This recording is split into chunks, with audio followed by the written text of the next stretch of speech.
Good morning, children. Welcome back to the social session where we were learning about the expansion of democracy.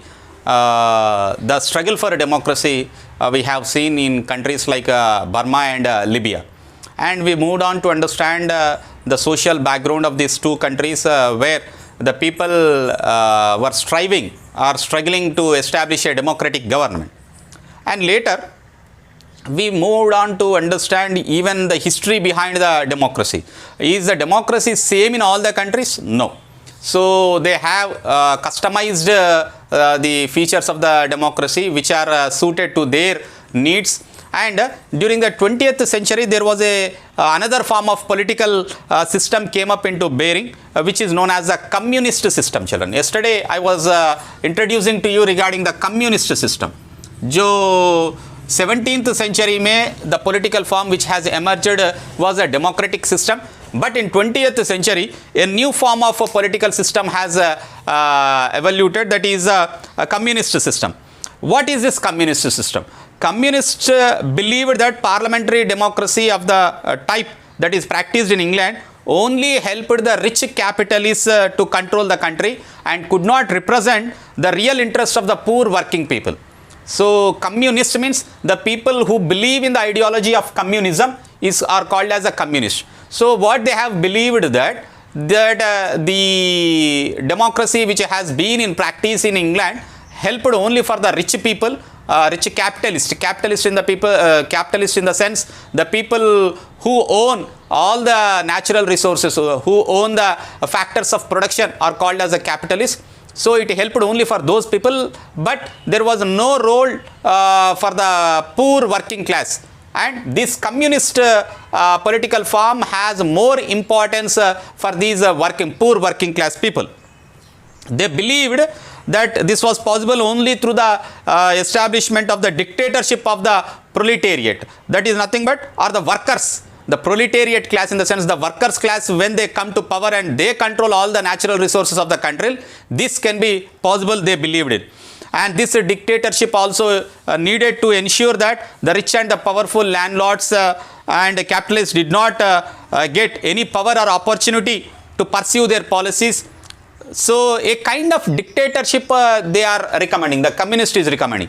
Now presently China has the same communist government, children, where military leadership and the leadership has the central leadership has complete control over the country. They doesn't make any kind of capitalists to pursue their policies. So such political systems were established in the Union of Soviet Socialist Republic, that is the USSR. USSR is presently not there, it is Russia actually. Russia has a communist government, and even in China and in most of the Eastern Europe also. After 1917, when Russian Revolution has taken place, so the communist government got established in Russia. So later, with the influence of the Russian Revolution success, Eastern Europe after 1945, in China after 1949, and even in Vietnam and Cuba after 1960, these communist governments got formed there. These countries had built much of the socialist economies in which all land and factories were owned by the government only. As I told you, in communist government, every factor of production will be in the hands of the government only. Factors of production बोले तो क्या है जी? What do you mean by factors of production? Factors of production बोले तो production करने के लिए, कुछ भी production करने के लिए जो चाहिए, we call them as the factors of production. क्या चाहिए हमारे को production करने के लिए? Land चाहिए, लेबर चाहिए, कैपिटल चाहिए एंड ऑर्गेनाइजेशन चाहिए, और आजकल और एक भी ऐड हुआ था, इसको टेक्नोलॉजी चाहिए. These are called as the factors of production.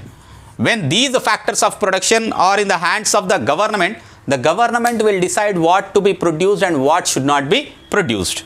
So however, the government owned many of the sectors also, education sector, health and employment was ensured for all, and a degree of equality was established in these communist countries. I am talking about the communist countries or the socialistic countries where the ideology is being practiced, whether it may be Cuba, Vietnam, China, Russia. In these all countries, the communist governments own all these kind of things. It's a degree of dictatorship.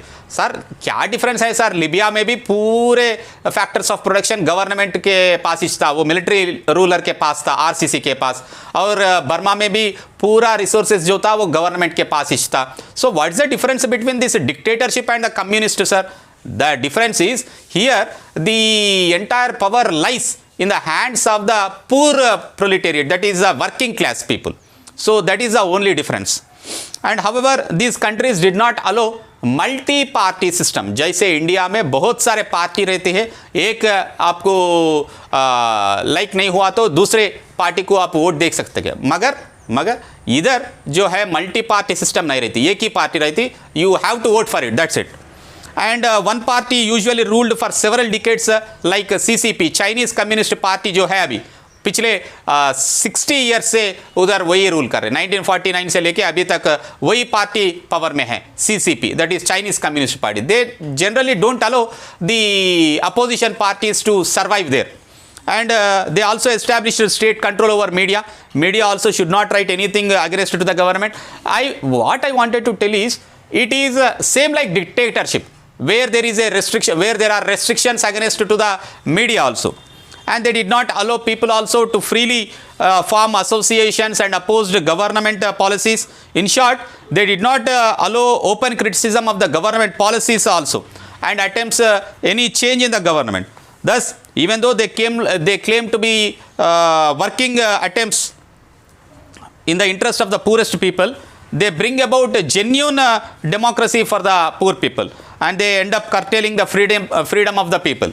They tell in through the words that they wanted to bring the democracy to the poorest people, but in original they take away the freedom of the people. So this is how we can understand about the communism. In 1991 the USSR broke up into small countries, as you all know that it was previously USSR, but now it is only Russia. So after the USSR has broken up into small countries like Russia, there are many countries. We shall see about it in the next class, children. Thank you.